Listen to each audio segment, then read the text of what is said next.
The last video I posted looked at bad Steam reviews for Grounded.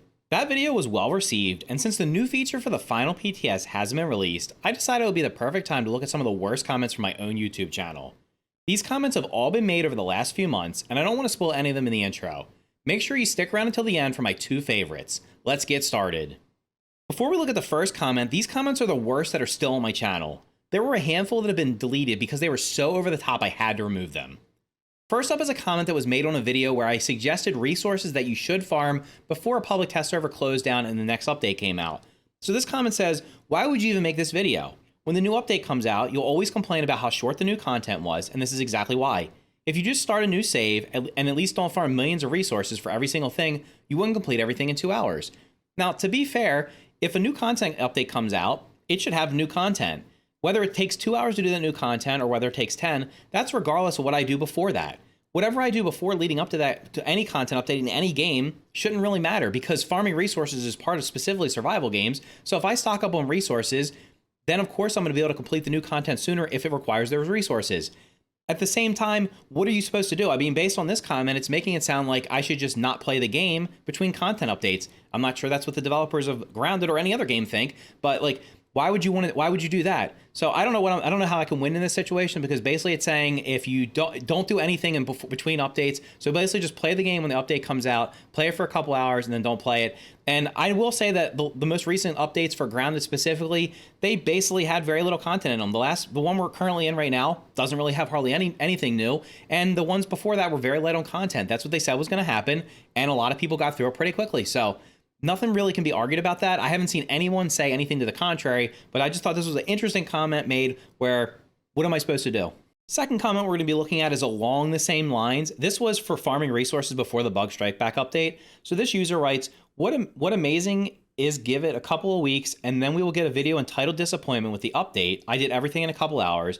I really think people should start over on each update as now people are only going to complain the new content is too short. Who starts over in any game after every single update?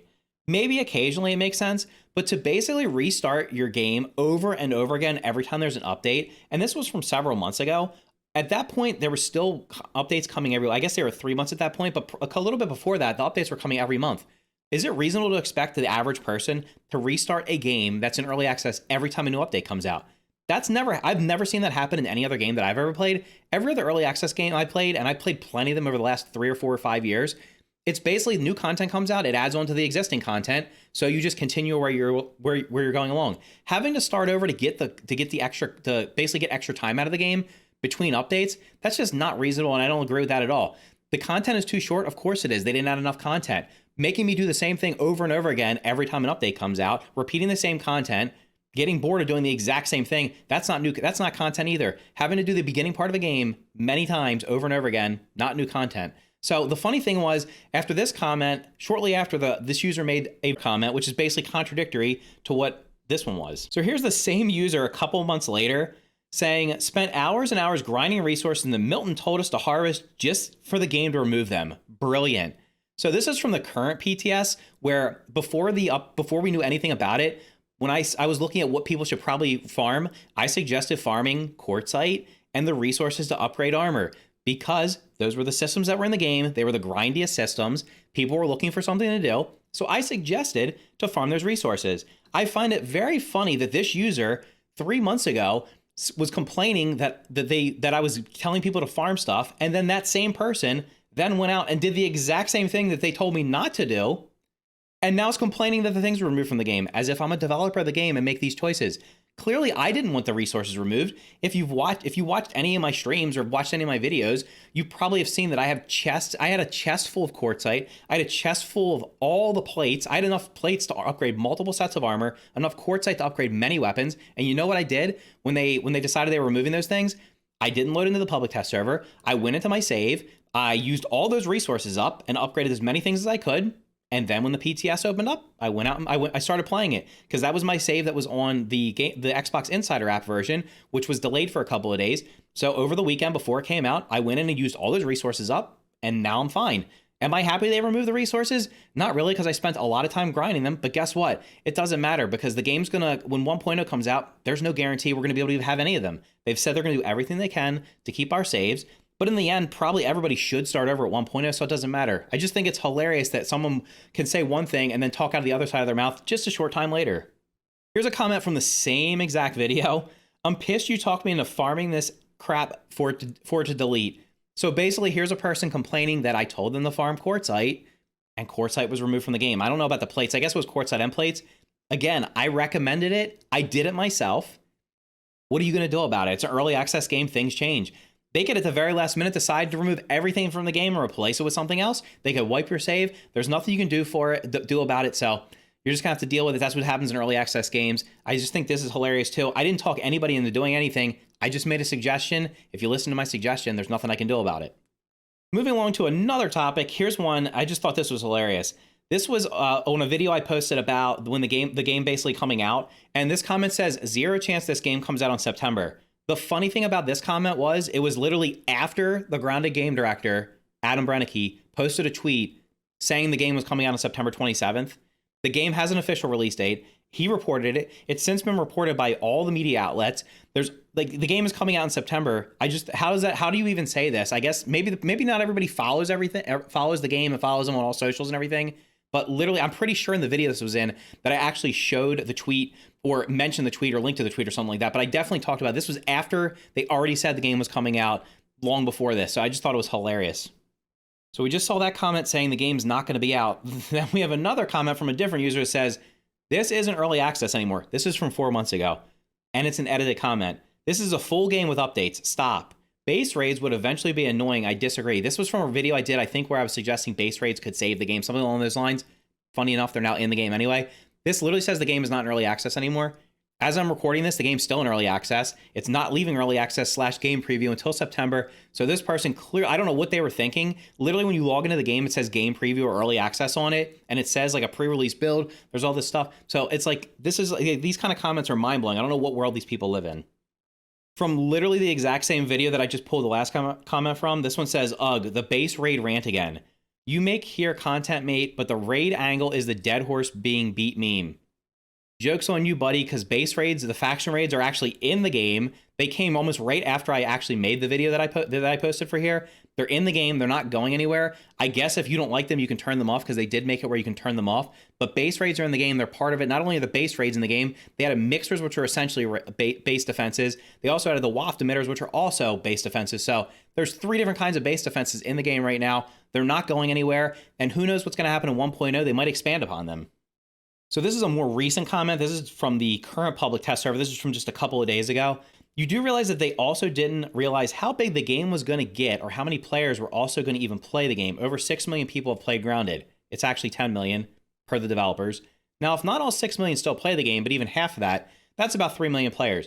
I did a video on this. I'm not gonna beat the dead horse like one of the last comments said, but there's not 3 million people actively playing the game right now. There's like 3K on Steam. It's not in the top 50 on Xbox. So there's not even close to 3 million people playing. There's probably a couple thousand people playing. Actually, in a video and a post on a forum, I seen a YouTuber that plays Grounded spotted a location that came into the update bug strike back in the upper right of the house. There is now a window open with even wires leading into the house. So this person not only has wrong numbers, basically just pulling numbers out of their ass at this point, because I have no idea where they're coming up with the 3 million players actively playing. Please show me those numbers. I'd love to see them. I'd be glad if there were that many people playing the game, because that'd be great. But then they're talking about going into the house. The developers on multiple occasions have said there's no plans for going into the house. Unless they completely change what they were saying, and maybe they're just trying to mislead people, they've said we're not going into the house. The game is going to end in the backyard. Next comment replied to himself, not just that, but if you actually read into the depth of the story, why would Dr. Tully help you get unshrunk when he was one that kidnapped you? I don't know, maybe because he's got a guilty conscience and he wants to save the kids because his experiments didn't work, or maybe his experiments did work. I don't know. Then the last one is, and also again, if you read their release update, they specifically said they're adding other surprises that they can't seem to spoil for us. And not just that, but if you notice there on the home screen of Grounded, the fence is tilted to the side, so therefore giving a hint that you will be able to walk underneath the fence to get to a new area. They also said there's no plans to go into the backyard. Multiple times. I've talked about this in many videos. It's been put out there. Watch the developer live stream. Maybe, I guess not everybody watches the developer live streams. Clearly they don't. There's a lot of people who play the game, and usually the live streams only have maybe like 100, 200 people. But you've obviously been watching my videos. If you watched any of my videos, you know many times I had a video specifically called things that are not coming to the game. 2 of them were going in the house and going in other yards. It's 2 things that I would love to see added to the game because they would just add more content, right? They would expand the map, make the map bigger, and who knows what will be over there, especially another yard. Could have totally different bugs. Going in the house could have totally different bugs, resources, and stuff like that. But it's 2 things that are just not happening. So get your facts straight before you start posting comments. Next couple of comments are going to be taking a look at some of the gear in the game. So this one says, hear me out. Most of the armors you want are slightly expensive and you basically need to farm more of the items just to repair them. I found that the clover armor gives the same protection support, but the cost to repair them is 2 clover leaves. I recommend using clover armor for casual gameplay. You can keep a stack of clover leaves and keep it in mint condition. I'm not sure if this is the greatest gamer in the history of the world, but I can't imagine, especially for a casual player, even playing on mild, if you're running around in clover armor, guess what's going to happen? You're not going to last very long. You're going to be dying repeatedly. Your armor's going to get destroyed. Unless you are the master of perfect blocking and you are just like a god at video games, it's going to be very difficult for the average player to have any chance to succeed in this getting grounded for more than a couple of hours using clover armor. So maybe this person is just the best player I've never seen. It'd be fantastic to see like a full playthrough from this person using just clover armor. I will say that early on, clover armor can be decent. And honestly, before they made all the changes to the armors and stuff like that, I used to use clover armor a lot at the beginning of the game. It gave you a little bit of protection, and it also gave you the bonuses where you weren't hungry and thirsty as much, even though they weren't really that big of a difference. But every little bit helps at the beginning when you don't have a lot of resources. Here's a similar comment from a different video I did about which armors are the best. And it says, imagine valuing defense and stamina way above effect and set bonus, LOL. Guess what? The joke's on you, because the effect and set bonuses in the game don't really provide much value most of the time. In fact, the best strategy, honestly, is just to get the highest tier armor or use heavy armors, like use the roly-poly armor, the antlion armor, the 2 tier 3s, or use the ladybug armor, which is the highest rated, as the highest tier 2. They're going to provide you the most defense. And that's that. Now, the heavy armors are going to use more stamina, so that's one of the reasons I prefer to use the antlion. It provides a high defense and doesn't drain my stamina. But the effect and set bonuses in the game, believe me, of anybody, I probably put more time testing all the armors in the game, all the weapons, and guess what? There is no noticeable effect using any of them, especially if you're playing against tougher enemies. The bottom line is this: the game's not that hard.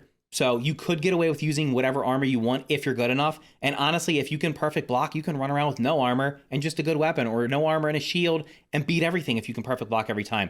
But to say that defense and stamina are not more important than effects and set bonuses, which provide such a little bonus, they're not guaranteed most of the time. Many of them have like chances, and they have very low chances. And when they do proc, a lot of them, like the B armor, procking like the pollen thing or whatever, it procs when there's not even an enemy near you. So there's like a lot of the bonuses in the game are just not that great. On paper, they sound good, and I'd love for them to be better, and I hope they get balanced a little bit better, but that's just not the case. So for me, unless something changes, I'm going to always value defense and stamina. And my videos going forward, whenever I do an updated video on armor, guess what's going to happen? I'm going to recommend the ones having the best defense and stamina. So here's one on the video I did where I said the Stinger Spear sucks, which by the way, I still think it does. This user with the surprised Pikachu face, which by the way, I had this face too when I read this comment. I appreciate immensely the bias in this video. You set this up as if you went all out on crits to see if it was a viable endgame, and lo and behold, you don't even use the armor that increases your critical hit rate. Do you know why I didn't use that armor? Because guess what? It has a chance of increasing the critical hit rate, which means if it procs for one weapon and not the other, guess what's going to happen? It's going to skew the results. So when you're testing stuff, you have to remove any variables that have chances of things happening, not set rates. Beyond that, and also I think the black ant armor is after blocking. So if on one attack I block something and get the crit, and then the next time I'm fighting the same enemy using a different weapon, if I don't block properly, or I block and don't get the crit, it just ruins the results. Beyond that, your first test, you even say, I could hit him in the legs to do more damage, but I'm not going to. Guess what? We were fighting a roly-poly in this armor. in this video. The reason I didn't hit the roly-poly in the legs is because the roly-poly is weak to the legs. Getting hits on the legs, while you can normally do it, it's not 100% guarantee. The point of the video was to show comparing the Stinger Spear to other weapons.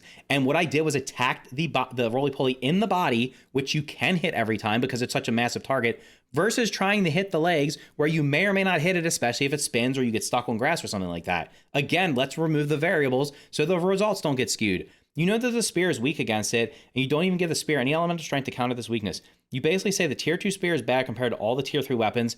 It is. Even though I'm heavily biased against the spear and it shows in the test that it still does decent damage, it does not. Despite my sabotaging my own testing, bro, really? Like, bro, really? Clearly you don't know how to do testing in the game. This is what happens. You like the weapon, that's fine. You can use whatever weapon you want. I don't care. That's your choice. But don't get mad when I point out the fact that the weapon you thought was the best is not. It's just not a good, it's not a good weapon. Again, the game is not hard. You can use whatever the hell weapon you want. You can use whatever armor you want. You do you, but when I'm testing stuff, what I try to do is remove all variables that could affect the results. It's why when I do testing, I try not to use, especially if I'm testing, like when I was doing the bug strengths and weaknesses, I made sure not to use any kind of crit, because if you get a crit, it can skew the results. Example, if I get a crit on the third hit of a combo, it's going to do double the damage. And if that's on a high tier weapon versus a mid tier weapon, that's going to do exponentially more damage. So that's why I tried to eliminate all those things. Like, that's just what you have to do when you're testing. If you have any variables that could possibly affect it, and it's why when people do testing on things, they're like, well, this is great and this is not, but it doesn't matter, because I also used the Stinger Spear when I wasn't testing. I streamed myself using the Stinger Spear for at least a couple of hours, and it was just awful in almost every situation compared to the tier 3 weapons. If you use it early game, it's probably decent, although there's still probably earlier game weapons that are better. But none of the tier 2 weapons, other than the Crow Crossbow, can compare to any of the tier 3 weapons. They just simply do more damage because they're a higher tier. That's what happens. So we finally made it to the last 2 comments, and the last one, the one after this is going to be the one that I said was my favorite. So this is from a hate watcher who, for some reason, from all the comments I've seen this person make, literally just does not like my content for whatever reason. I mean, I can see why, because some of my videos were critical of the game, and you know, when you're critical of something that somebody loves, they get mad. I get it. I mean, I felt the same way before when people criticize things I like, but you know what? You have to be open-minded and look at what people are saying. I don't just talk out of my ass and just say whatever I want with no backup, with no feet, with like no reasoning for what I'm saying. I always give reasons for why I don't like things or why I think things should change, and I always provide ways I would change them. I don't just say this sucks, blah, blah, blah, I'm mad. I say, I think this needs to be improved or this needs to be changed, things like that. And I say why it needs to be improved and how to improve it. So this comment says, really scraping the barrel trying to come up with content. This was for an April Fool's video, by the way. Guess what? There wasn't really much going on then. And here's a funny thing. Why the hell are you watching my videos if you don't like them? I don't understand. I did a joke video, April Fool's video. I thought it was funny. It got a decent amount of views. People liked it, but this guy hates it. And guess what? He's got the next comment. He's got the final comment we're going to say, where he apparently, like, this is, I think, my biggest hater of all. So here's the same commenter just 2 weeks ago. I can't remember what video this was, but it was looking forward to this game quieting down purely so you're out of a job and your voice disappears forever. Well, joke's on you, buddy, because YouTube's not my job. I do YouTube on the side. I do it for fun. Yes, I make a little bit of money from it, but it's not my job. It does not pay my bills. And guess what? It doesn't matter if the game quiets down. I'm still going to make videos, whether it's on Grounded, whether it's on something else, and I'm going to be playing the game for at least a couple months after release, as long as I'm having fun with it, and maybe longer than that. I don't know. Maybe we will get surprised and there'll be post 1.0 content updates. Maybe something in 1.0 will add a bunch of replayability. I don't know. I'm going to play the game for as long as I enjoy it. And I do like the game. I have 800 plus hours in the game. I like the game. I disagree with some of the changes that have been made recently, but that doesn't mean I can't like the game. So I just think it's funny that if you don't like someone's content, why do you watch? Just to make bad comments, just to make negative comments and stuff like that. Those were the worst comments from my channel over the last few months. Let me know which was your favorite in the comments down below. Also, in case you missed my big announcement, I started streaming on Twitch again this week. If you want to catch my live streams, there's a link for my Twitch channel in the description. Thank you for watching, and thank you to Handsome Ivan, Justin, Matthew Campbell, the Overseer 901, and all my other channel members and patrons.